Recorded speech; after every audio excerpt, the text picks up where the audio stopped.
It's been about 2 weeks, and Mercy has remained a hot topic with the changes she has received for Season 3. Much of the backlash against these changes have been pretty warranted, considering none of them do actually tackle the common community pain points of Mercy's kit, namely Damage Boost and Resurrect.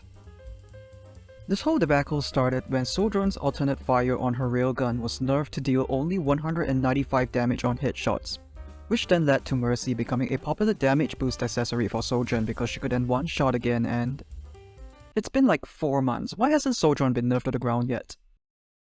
While it does seem like most of the community agrees that the recent Mercy changes haven't really been a net positive for both Mercy players and the health of the game as a whole, many are still eagerly looking forward to reworking her existing utilities into something that would be deemed more fun, balanced, or healthy. So here comes the hot takes. Damage Boost and Resurrect are actually fine. If anything, let's first talk about Damage Boost, because this seems to be the prime component of Mercy's kit where much of the ire has been targeted towards. You know, the ability that has not been touched for the entirety of Overwatch 1's lifespan and is now curiously the big problem. Though this isn't the first time that Mercy's Damage Boost has been caught in the crossfire. Until January of 2021, a similar fiasco occurred where waves of players were calling for Mercy nerfs when a damage-boosted Ashe could headshot and instantly kill a 200 HP target. Fortunately, the sensible call was made at the time to nerf the overperforming hero rather than the hero that simply amplifies said overperformance into absurdity. We can see the similarities between Ashe and Sojourn in this regard, because the power of Damage Boost becomes exceedingly valuable when it specifically enables said offending heroes to do what Widowmaker does, minus the drawbacks of actually playing Widowmaker. However, without Mercy's Damage Boost in the picture, these heroes wouldn't be nearly as oppressive. One could argue by looking at the common denominator here, that the primary culprit of said unhealthy one-shot mechanics and oppressive synergies would be Mercy's Damage Boost. That would be the convenient explanation and an easy justification for a band-aid nerf to Mercy. But I wager that in an undetermined period of time leading into the future, there would once again be a recurrence of such oppressive synergies if the right lessons were simply not derived from failing to identify the root cause of said synergies.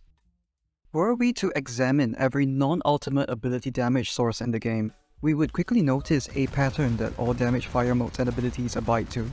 For headshot applicable damage sources, there would be no more than 75 damage incurred in a single body shot instance, or 150 damage if critical. Otherwise, damage instances that are not headshot applicable typically cap out at 120 damage mark.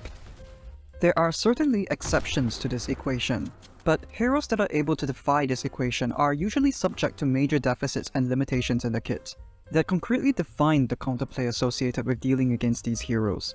It is also the case that not all of such heroes under this umbrella has commanded an oppressive synergy with Mercy's Damage Boost, save for these two.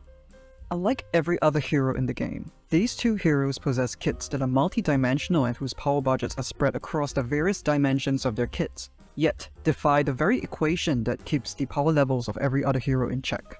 It's like having your cake and eating it too. But it still begs the question, if their damage boosted capacities could be toned down by simply adjusting Mercy's damage boost itself, then why go through all of the hassle of nerfing every single hero that breaks this equation for perpetuity, if the immediate issues could be resolved by simply taking Mercy's damage boost out of the picture? Well, the better question is, why should any hero be able to delete more than 75% of any 200 HP hero's health in one shot in the first place? For most offending heroes, there are very plausible and convincing statements that can be made in justification of retaining their damage capacities and addressing the question at hand. Not for these two.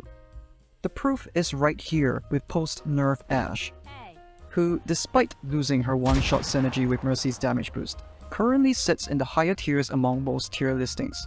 And so, if Ashe does not require more than 150 damage per headshot to function as a hero, why are we trying to justify absurd damage numbers on any hero for the sake of having absurd damage numbers? This is a classic case of power creep, and as of today, Sojourn is the prime offender of this phenomenon. I would go as far as to say that Mercy's damage boost is a litmus test against power creep, because all eyes are now on Sojourn as a result of her boosted one-shot capacity. I would argue, in fact, that Mercy's damage boost is healthy for the game as it puts a spotlight on instances of damage figures that shouldn't be where they are at. Sojourn is a far cry from being a railgun one-trick hero by any stretch, so in my opinion, her alternate fire does not deserve its capacity to hit shot whatsoever. Fix that, and you'll see Mercy fall back into a Season 1 tier ratings pretty quickly. Thus, I am making the case that the notion of Mercy's damage boost being unbalanceable has zero merit. Because the truth is, tuning all damage sources to account for Mercy's damage boost sets an appropriate bar that the developers should be held accountable to. And to remove damage boost on this basis would be to welcome power creep as a valid design philosophy for Overwatch 2. And that would be a tragically low bar to set for our beloved title. Another pain point that drives a lot of Mercy rework discussions is none other than her Resurrect ability, which is awfully convenient that such discussions are once again so happening when damage boosting Sojourn became the dominant strategy. Kinda makes you think who's the actual problem here. And guys, it's 2023. It's been like half a decade since she reses in slow motion. This hasn't been a problem in forever. Not to mention the fact that if anything, the 5v5 format for Overwatch 2 only makes it harder for Mercy to pull off her reses, now with one less player to peel for her. There is so much that is baked into the current iteration of Resurrect that inherently evens out the value of the ability. As much as bringing a teammate from zero to hero is potentially game swinging, it doesn't necessarily swing in the favor of Mercy's team. For one, let's just say that one of Mercy's team goes down and we're left with a 4v5 engagement. If Mercy decides to go for a Resurrect at this point, she's spending valuable time to disengage with Guardian Angel and then a minimum of 1.75 seconds to resurrect her target. So many things could go wrong during this time window, as she's now leaving her team to fend for themselves in a 3v5 scenario, which would absolutely backfire if one of said 3 teammates goes down and nullifies the numbers advantage granted by Resurrect. That's not to mention that this is unguaranteed value for expending an ability cooldown worth an entire half a minute. Compare this to Immortality Field or Protection Suzu, both of which are on a lower cooldown, and those abilities have much higher value ceilings compared to Resurrect, that don't require the heroes to completely disengage from the teamfight. I can't help but feel like in the process of all things meta-related, it has given an excuse for both the developers and the community to start a witch hunt against everything about Mercy that hasn't been a problem in years. Of course, it would be disingenuous to not acknowledge how much added agency Mercy has gotten in her Guardian Angel movement since the debut of Overwatch 2. However, it didn't prove to be of much added value in the grand scheme of things back when Mercy still ended up on the bottom side of most tier lists back in Season 1. Until you-know-who started needing a little bit of that extra help. And of course, instead of addressing you-know-who, Mercy's Guardian Angel, the one universally enjoyable part of her kit, yeah, that got nerfed because boop! Nonetheless, it doesn't all come from a position of bad faith, as many of whom that are for changes to damage boost and resurrect are Mercy players themselves, many of whom are coming from the angle that it feels unfun, because to play Mercy optimally in 2023 is to be a pocket bot. I do actually want to take this opportunity to revisit the 2017 Mercy rework that replaced her Mass Resurrect ultimate with what was an utterly busted version of the Valkyrie ultimate that we know today. Because the motivations leading up to the rework's debut had very little to do with any real balance concerns, and more to do with quelling undesired player behaviors and making a better playing experience for all players involved. We'll let good old Jeff take it from here for a bit. We wanted to put a lot of focus and attention into improving the Mercy play experience. There's a weird behavior that's encouraged by the core fundamental design of the hero. You stop healing your team, you go into hiding, and you start to tell your team, everybody die together, die on the point, I have res. We think it's wrong to tell a main healing character to go off and hide somewhere and stop healing for some period of time. I think that was a powerful last statement made there, because it is indicative of an intention and priority in retaining the hero fantasy of Mercy as a main healer, as well as an acknowledgement of how important such an endeavor would be. The question is, has the 2017 Mercy rework ultimately solidified Mercy's hero fantasy and role as a main healer? Or has its knock-on effects led to yet a subsequent streak of undesired behavior, leading us to the state of Mercy where she is today? I'd like to share a little recent memory of a game that I had as Mercy where I noticed that my Roadhog teammate was waiting for me to heal him more often than he was healing himself. It came to a point where I realized this was a terrible way to optimize our team's ultimate economy, because by giving myself as Mercy more opportunities to heal Roadhog than he would for himself, it meant that we were basically trading for more Valkyries and less whole hogs. There was no question in my mind, this was a bad trade. Because Valkyrie has become such a shell of an ultimate ability that till this day I am surprised they never simply backtracked on this rework altogether once it was clear that every exhilarating and redeeming quality of the ultimate had to be ripped apart in the name of balance. Eventually, I told my Roadhog teammate that it would be better off for him to just heal himself whenever he can, rather than for me as Mercy, the so-called main healer, to actually do my job. I would argue that going from being every enemy's target priority #1 over having the most iconic ultimate ability in the game to date, to having what is now essentially a throwaway ultimate, has had really negative repercussions on how to actually optimize Mercy's game plan in the current age of Overwatch.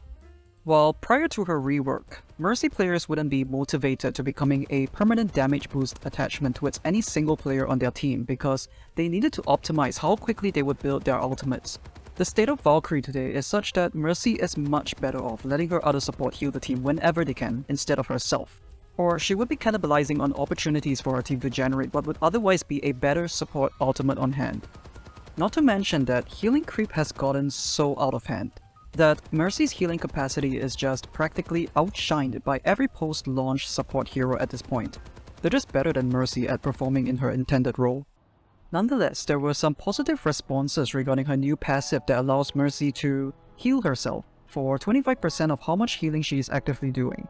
Unfortunately, I do not share that optimism once we reflect on what happened with the 2017 rework, because as unimpressive as Valkyrie feels, it still holds a power budget of an ultimate through sheer duration and net numerical values.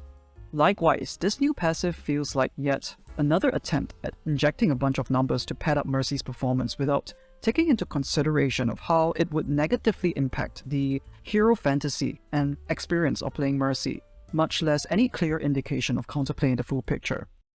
Conventional wisdom would dictate that Mercy be the prime target for elimination in a teamfight.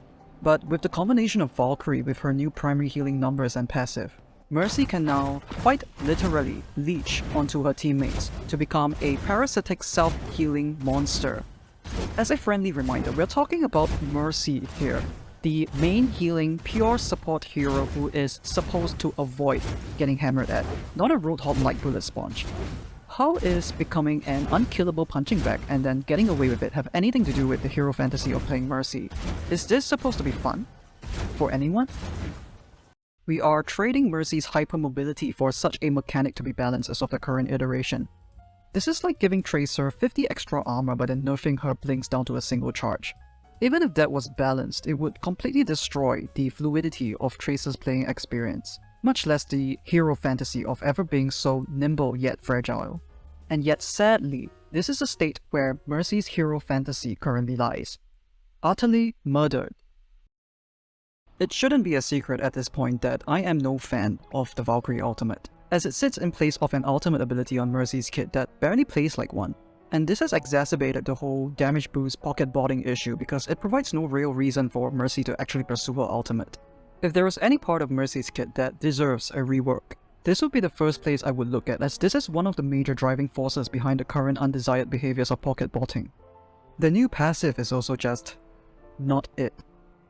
Mercy hasn't struggled in the survivability department for the longest time, and the developers are aware of this because on the very same patch, they nerfed Guardian Angel specifically to make her less evasive and more killable. But going the route of becoming more of a pocket bot and a damage sponge goes completely contrary to the hero fantasy of Mercy. This is an instance of trying to fix something that wasn't broken, and I would call for a full revert on her Guardian Angel nerf and passive. To end it off, I think that the player base also has to recognize that when you're facing off against a damage boosted target, this is a 2v1 scenario that you shouldn't be expecting to win without assistance from your team. In a balanced situation, Mercy's damage boost is not going to provide more value than simply having any other support hero do damage themselves. I think much of the frustration pointed towards Mercy's kit is completely misdirected. There are bigger fishes to fry.